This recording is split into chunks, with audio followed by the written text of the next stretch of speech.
Bonjour, je suis architecte urbaniste, je travaille à la UAT, une agence d'urbanisme auquel la commune fait souvent appel pour réfléchir sur les territoires et notamment les territoires qui sont identifiés comme en mutation. Et c'est le cas aujourd'hui de la réflexion que nous menons sur le secteur des Bergeronnettes et sur lequel la commune nous a demandé de réfléchir avec comme premier principe le fait de réfléchir sur un territoire qui a l'avantage d'être au centre de la commune, à proximité de la mairie, à proximité des commerces, et qui peut, parce que ce territoire est relativement grand, large, peut bénéficier d'une réflexion d'ensemble qui s'opposerait en fait à une réflexion par entité parcellaire, avec une mutation qui se ferait en fonction de l'opportunité finalement d'une mutation sur chaque parcelle. Et c'est vrai que si on réfléchit sur ce territoire-là de manière singulière, que chacun réfléchisse sur sa parcelle et fasse son projet, ou au contraire que on procède à une réflexion d'ensemble, et bien le travail n'est pas le même et surtout la collectivité ne retient pas le même bénéfice, le même avantage. Et donc, ce qui nous intéresse ici, c'est cette réflexion finalement d'ensemble pour à la fois optimiser le travail qui va être réalisé sur l'ensemble de ce secteur et en même temps pour faire en sorte que les réflexions qui sont menées sur ce territoire-là puissent être un lien, offrir des liaisons, être en continuité avec le contexte qui est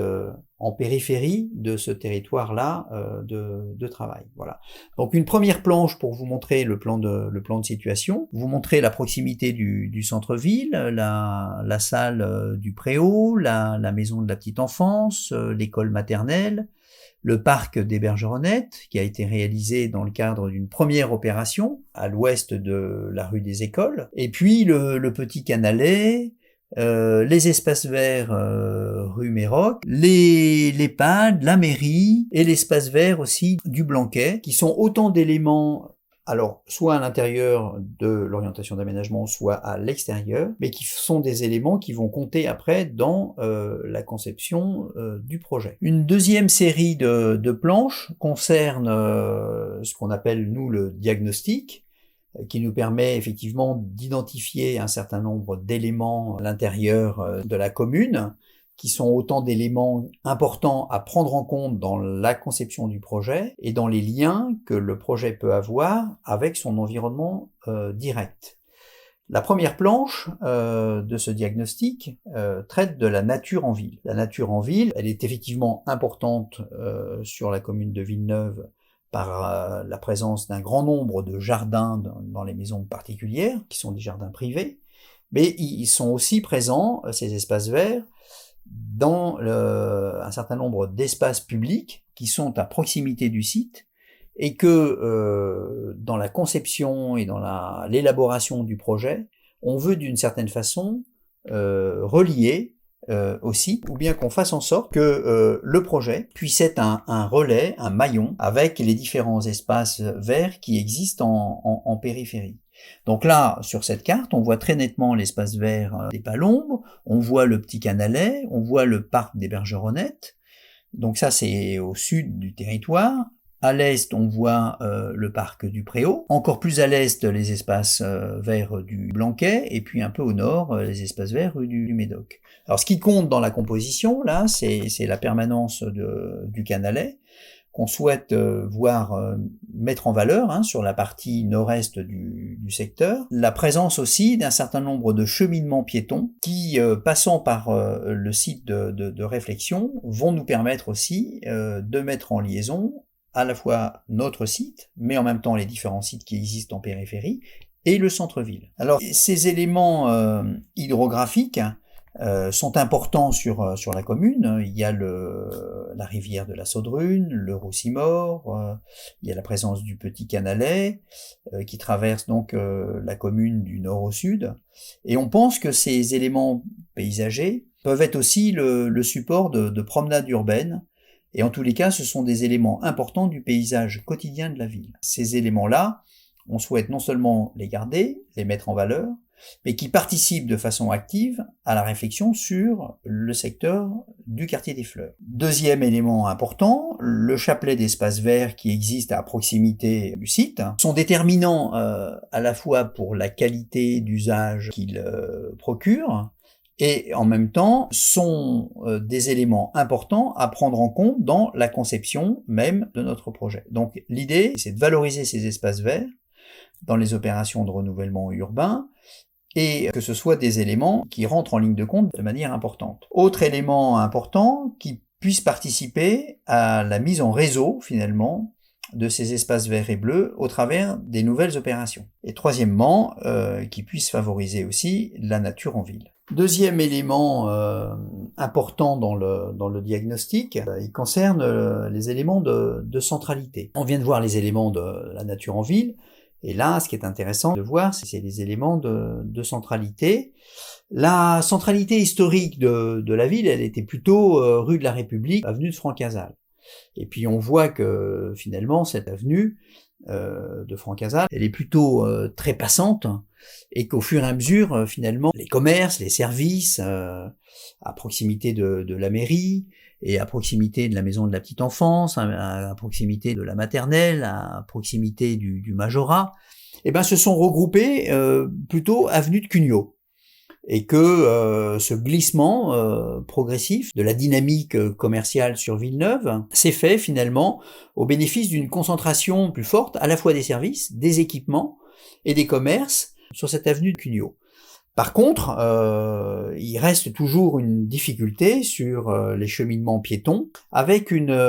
lecture aussi un peu difficile de l'espace à l'intersection de l'avenue de Cugnot et de la rue de la République, boulevard des Écoles, parce que là aussi, il y a une omniprésence finalement de la voiture, et que l'espace, finalement, l'espace public, l'espace urbain dans lequel on évolue, fait aujourd'hui plus de place à la voiture qu'aux piétons.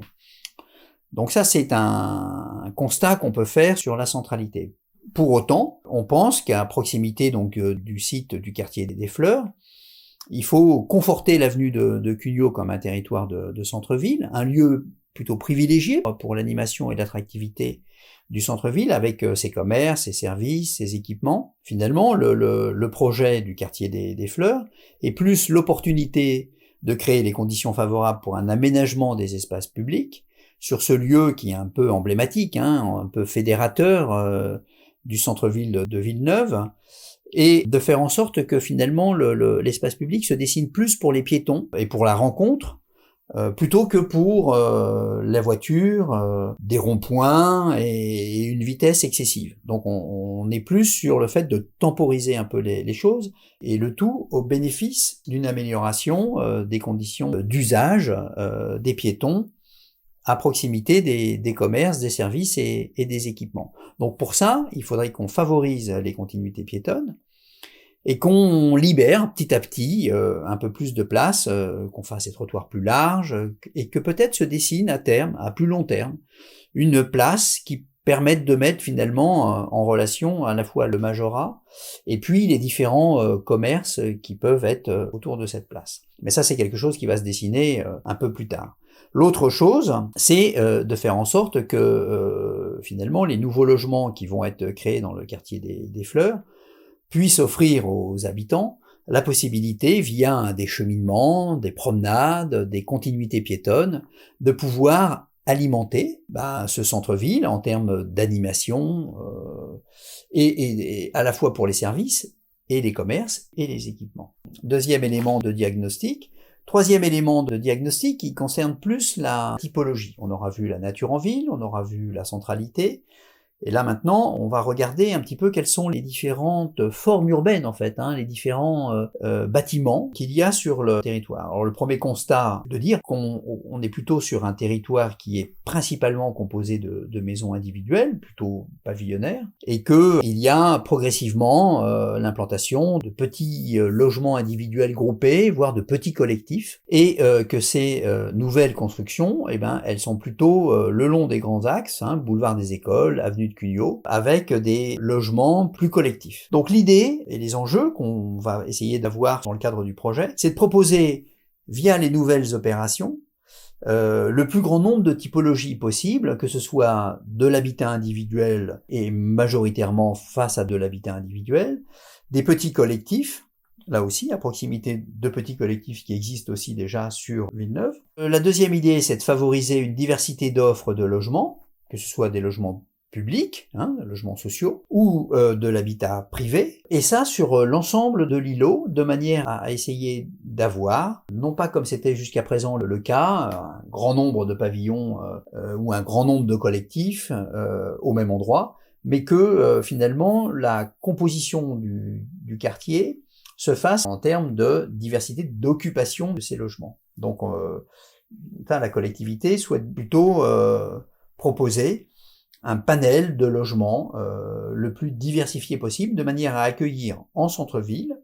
la plus grande diversité de population et qu'elle ne soit pas réservée qu'à une seule catégorie d'habitants. Et la troisième idée, c'est d'encourager aussi le parcours résidentiel en centre-ville. En fait, cette idée de parcours résidentiel, qui peut être un concept un peu curieux comme ça de prime abord, il s'explique par le fait qu'on est à un moment donné étudiant, on est à un moment donné jeune couple, on est à un moment donné primo-accédant, on est à un moment donné un couple avec un enfant, 2 enfants, 3 enfants, et puis à un moment donné, soit on est ensemble, soit on est séparés, et à ce moment-là, il faut trouver aussi des appartements qui peuvent être compatibles avec l'ensemble de ce parcours de vie. Et c'est cette idée-là, dans le parcours résidentiel, qu'on souhaite aussi pouvoir intégrer sur le site, en essayant d'avoir le plus grand panel de logements disponibles pour ces différents moments de la vie. Et cette idée-là est importante parce qu'elle permet de faire en sorte que sur un même quartier, il puisse y avoir à un moment donné des nouveaux arrivants avec des jeunes enfants, des personnes âgées, et que ce soit pas la totalité d'un secteur qui, à un moment donné, accueille plein d'enfants, et puis à un moment donné, la population vieillit, et du coup c'est la totalité d'un quartier qui devient vieillissant. Le fait de garantir et d'encourager le parcours résidentiel le plus largement possible sur un quartier permet de garantir qu'effectivement, pendant très longtemps, sur le quartier, on puisse accueillir des enfants, des personnes âgées, des couples, des personnes individuelles. Alors, nous avons fait un premier commentaire sur le plan de situation. Nous avons vu le diagnostic et les enjeux en termes de nature en ville, en termes de centralité, en termes de typologie de bâti. Là, l'idée, c'est d'avancer un petit peu dans la réflexion. Et à l'issue de ces diagnostics, des différents constats qu'on a pu mener sur ce territoire-là, d'engager un certain nombre de propositions. Et ces propositions, on va les faire en fonction de la prise en compte des espaces publics, cette notion de cheminement, de conservation des espaces verts. On va essayer de le faire aussi en termes de polarité, pour savoir comment profiter de la proximité des commerces, des services, et d'essayer de voir comment dans le temps finalement la réflexion sur ce quartier-là peut se mettre en place. Et puis on aura un troisième grand principe, celui qui va guider l'implantation de nouvelles typologies sur le secteur, avec cette idée de dire aussi qu'il y a une réflexion sur le bâti, mais il y a aussi une réflexion sur les espaces verts. Sur le bâti, c'est garantir le fait de pouvoir intégrer différentes typologies, habitat individuel, habitat intermédiaire, petit collectif, et en même temps intervenir aussi sur les espaces verts, avec cette idée de dire on peut avoir aussi des îlots avec des cœurs d'îlots de pleine terre, où on va pouvoir planter des arbres, des continuités en alignement, des petits squares, bref, réfléchir l'espace bâti avec les différents espaces verts sur le site. Et puis en fonction de ces différents grands principes, qu'on va annoncer là de manière un peu isolée,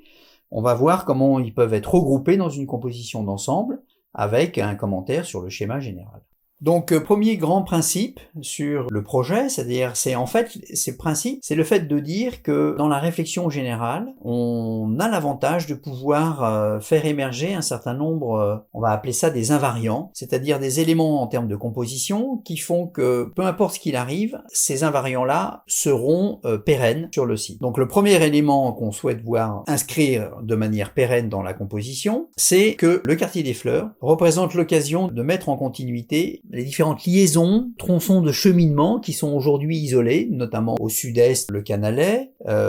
mais aussi un certain nombre de continuités piétonnes le long de l'avenue de Cugnot, mais aussi quelques cheminements à proximité de l'école élémentaire Fernand Bécquin. Donc l'idée, c'est de se dire, sur le secteur d'orientation et d'aménagement, donc du quartier des Fleurs, il faut mettre en réseau et permettre d'optimiser la desserte en mode doux du centre-ville. Et donc du coup, de pouvoir permettre une meilleure accessibilité à la fois des équipements administratifs, éducatifs et de loisirs par le biais du secteur du quartier des Fleurs. Comme ça, la mairie, l'espace culturel du Majorat, les écoles, elles ne sont plus isolées, mais elles sont reliées entre elles. Ça, c'est le premier élément de composition. Deuxième élément en termes de composition, c'est le fait de dire que le quartier des Fleurs représente l'occasion de créer aussi un nouveau jardin en centre-ville. Et ce jardin-là, il n'est pas isolé, il vient se rajouter, via un certain nombre donc de liaisons piétonnes, aux différents parcs existants sur la commune. Donc au sud-ouest, l'espace vert des Palombes, via le Canalais, on va pouvoir traverser la rue des Écoles, arriver sur le site, disposer de ce grand jardin public, qui va permettre de se reconnecter à l'avenue de Cugnot et ainsi aller vers l'EHPAD, la mairie, l'espace vert du Blanquet, ou alors plus au nord vers rue du Médoc. Donc ça, ce sont des éléments importants, c'est-à-dire que le nouveau quartier va proposer dans sa composition un espace vert public.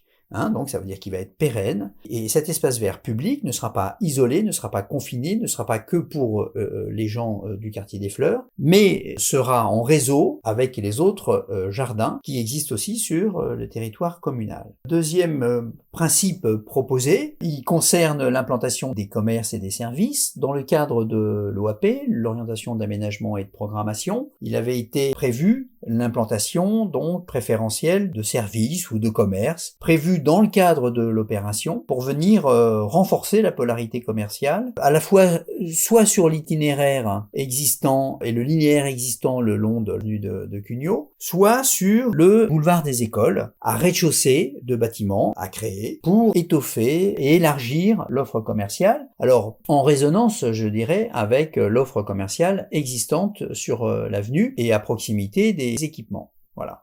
Donc ça permet effectivement d'avoir une continuité entre le nouveau bâti et le bâti existant sur le centre-ville. Troisième grand principe, il concerne dans un premier temps ce qu'on appelle les îlots verts et il va nous permettre, troisième grand principe, celui qui concerne l'implantation des différentes typologies sur le secteur de projet. Et là, l'idée, c'est de se dire que finalement, sur la frontalité de boulevard des Écoles et en vis-à-vis de l'opération qui existe déjà au sud de l'avenue des Écoles, côté du square,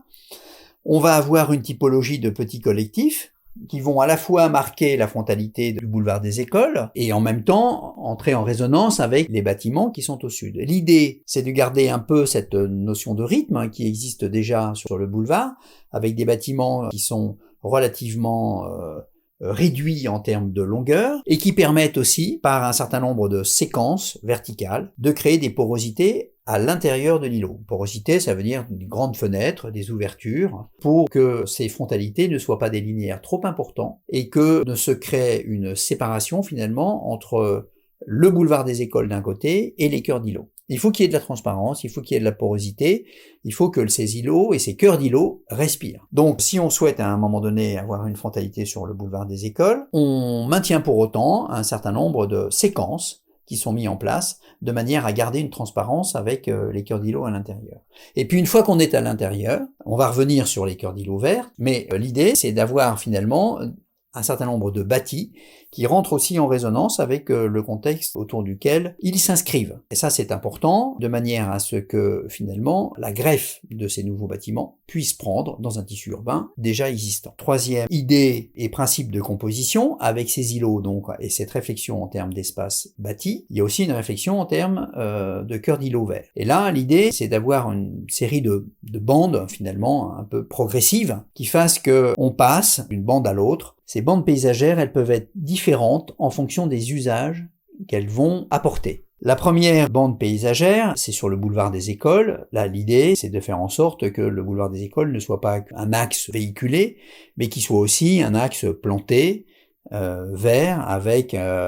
le plus possible d'ombrage par rapport à la rue, et que ce soit agréable entre le quartier des Fleurs et le centre-ville. Deuxième bande intéressante, là on est à l'intérieur du cœur d'îlot, paysager, et là on souhaite, c'est maintenir le plus possible d'espace en pleine terre,